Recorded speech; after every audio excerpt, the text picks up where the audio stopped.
breakfast? Come and get it with Peter Russell-Clarke.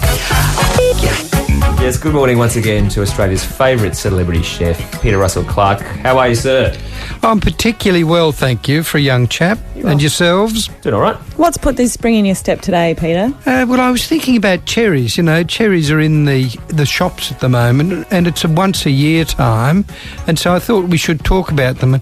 And cherries have got a sort of an interesting history. Footballers, for instance, have one grab at the cherry. Young girls lose their cherry. Maybe both those things are connected. I don't really know. Unfortunately, sometimes, I'm afraid. Dear, oh dear. And apart from those very poetic uses for the cherry, I believe you can also cook with them.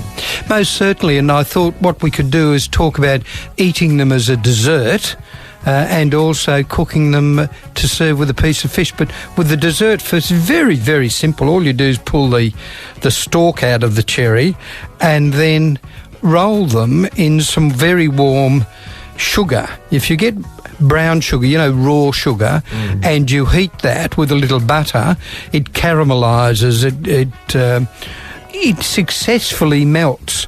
And if you put cherries in that, just roll the cherries around with a little bit of cream and some cherry brandy, you've got a particularly good dessert, which you can either gobble down, give to the neighbours, or pour over a banana, for instance. So it's a very easy thing to do. Do you leave the pips in? Well, only if you wish to spit them at people. When I was a boy, you put the pips under the leg of your chair and then sat on them, and they exploded, which meant if you wanted to fart, you could hide your farting by putting cherries under the chair. But you made a bit of a mess. Well, only if your fart followed through. Oh, Peter, you're on fire this morning. We'll take a listen to some music and come back. And then I'll do a serious recipe of cherries and fish. Okay. Serious faces. Yes, Peter Russell-Clarke is in this morning. We heard about cherries as a dessert, and also Rolled in sugar and brandy and how to cover your farts with them. Now it's Not to eat. Raw sugar. Raw sugar. You don't want that white stuff. No, you're a raw sugar proponent? Yes. The brown sugar, baby. Yes. Well, certainly when we're talking about farting. Yes. Well, let's get into... so we're talking cherries and fish, are we? Well, I thought fish is a very delicate thing to cook, and most people overcook it. If you get a bit of fish and it's got no skin or bone, so in other words, you've just got a little bit of a fillet. A fillet. If you drop that fillet into a little bit of oil, it would cook. You don't even have to turn it around if you turn it over if you don't want to. It'll cook in about a quarter of a minute. So put your fish in the oil, let it bubble away. You don't need the oil to be too hot, and then drop your cherries, and you've taken the pips out of these cherries. Just drop that in with the fish. Pour in a little bit of cherry brandy, some garlic, but just the juice of the garlic, and then a little bit more cherry brandy and some cream. That should all take you no more than a quarter of a minute. Take the fish out, pour the sauce over it, and you've got a really delicious thing to eat. And you don't need to serve it then with any vegetables or that goody stuff.